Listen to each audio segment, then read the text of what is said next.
Hello everyone, नमस्कार।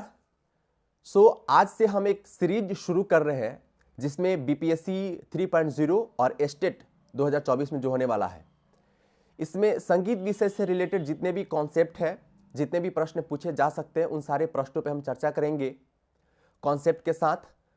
आज हमारा पहला लेक्चर है और इस लेक्चर में हम जानेंगे कि हमारा जो सातों सुर है, सा रे ग म प ध नि, इन सातों सुरों की उत्पत्ति किन किन पशुओं के आवाज से मानी गई है। राइट।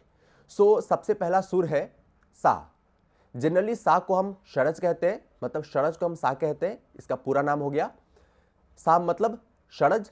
और षडज की उत्पत्ति मयूर, मोर की आवाज से माना गया है। राइट। सा मतलब षडज और षडज की उत्पत्ति मयूर की आवाज से माना गया है। राइट। दूसरा आता है रे। रे बोले तो ऋषभ, ऋषभ को रे कहा गया है शॉर्ट फॉर्म में। राइट। और रे की उत्पत्ति माना गया है चातक, पपीहा की आवाज से रे की उत्पत्ति मानी गई है। राइट। और तीसरा आता है गंधार। ग को हम गंधार कहते हैं, पूरा नाम गंधार हो गया। ग की उत्पत्ति बकरे के आवाज से मानी गई है। राइट।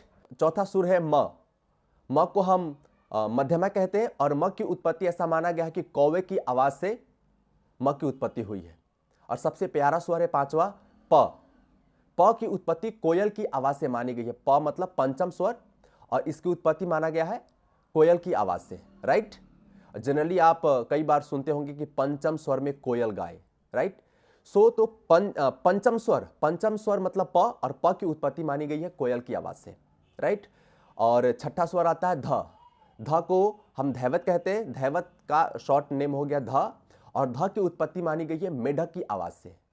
राइट। और सातवां स्वर आता है नी को हम निषाद कहते हैं और निषाद की उत्पत्ति जनरली हाथी के आवाज से माना गया है। राइट। इन सातों स्वरों को हम क्रम से याद कर लेंगे। मयूर, चातक, बकरा, कौवा, कोयल, मेढक एंड हाथी। मयूर, चातक या पपीहा, बकरा, कौवा, कोयल, मेढक और हाथी। इन सातों सुरों को हम क्रम से याद कर लेंगे, हमसे पूछा जा सकता है। अगले क्लास में हम इस पे प्रश्न करेंगे। राइट। मिलते हैं अगले लेक्चर में। Thank you so much. Bye bye.